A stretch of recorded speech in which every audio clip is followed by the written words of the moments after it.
Hi friends, इस video में हम बात करेंगे company call Axiscades. Axiscades basically peer है अपने जो बाकी डिफेंस और एयर स्पेस की कंपनी है। समथिंग लाइक हमने पहले वीडियो बनाई थी एमटीआर टेक्नोलॉजी पे, सेंसेरा इंजीनियरिंग पे, and there is another company called Centum electricals, वो उस पर भी हमने लास्ट वीडियो बनाई थी।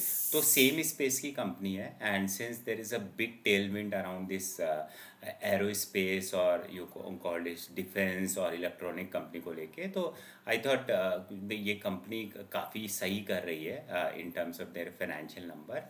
तो let's cover this as well. So from the segment perspective और बिजनेस परस्पेक्टिव से अगर हम कवर करें तो मेजरली ये तीन सेगमेंट ही है। वन इज़ आपका एरोस्पेस वाला, second is defence, and third is electronics. And major इनका जो कंसंट्रेशन है, जो ये काम करते हैं, इनकी तीन साइट्स हैं। दो दहिवनाली करके बेंगलोर में जगह है, सो वहाँ पे इनका बेसिकली मिसाइल इसका रडार का और इलेक्ट्रॉनिक्स का काम होता है।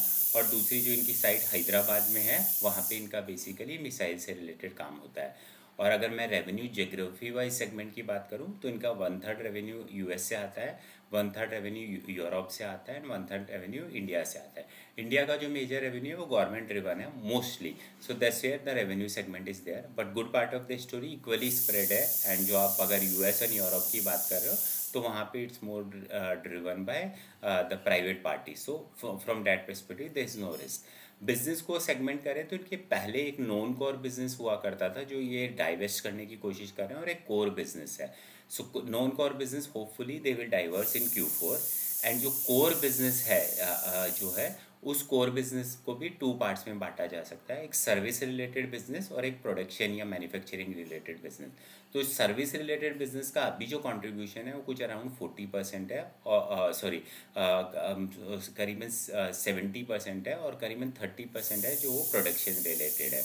अब जो सर्विस रिलेटेड बिजनेस है उसमें प्रॉब्लम ये है कि वहाँ पे मार्जिन आर अराउंड 17%, एंड जो प्रोडक्शन रिलेटेड या मैन्युफैक्चरिंग रिलेटेड है वहाँ पे मार्जिन 24% है। तो उस वजह से मैनेजमेंट का एम्फेसिस ये है कि they are trying to increase service related business को कम करने की कोशिश कर रहे हैं और मैन्युफैक्चरिंग रिलेटेड बिजनेस को बढ़ाने की कोशिश कर रहे हैं। तो द मोमेंट ऐसा होगा तो उनका overall EBITDA margin and profitability improve हो जाएगा। So that's the key lever. So future growth के परस्पेक्टिव से एनी विच वे ये जो इनके कम्प्लीटली प्रोग्राम चल रहा है with US, Europe and India, as well as this change in the revenue segment from the service to production, और वहाँ पे मार्जिन इंप्रूव, ये काफ़ी डिसेंटली प्ले करने वाला है। अगर करंट फाइनेंशियल नंबर की बात करूँ, Q3 के फाइनेंशियल नंबर की बात करूँ, तो इनका रेवेन्यू कुछ ग्रो हुआ है 25% से, बट एबिटा का ग्रोथ है 55% से, और पैट का ग्रोथ है 87% से। तो एबिटा का ग्रोथ प्राइमरीली इस वजह से आ रहा है बिकॉज मार्जिन इंप्रूव हो रहा है, they are changing this mix and everything. Stock जो करंटली ट्रेड हो रहा है वो ट्रेड हो रहा है 58 के पी पे। तो 58 के पी पे if company is growing their profitability, अगर मैं एबिटा की बात करूँ 55, तो पैग आता है 1 के आसपास।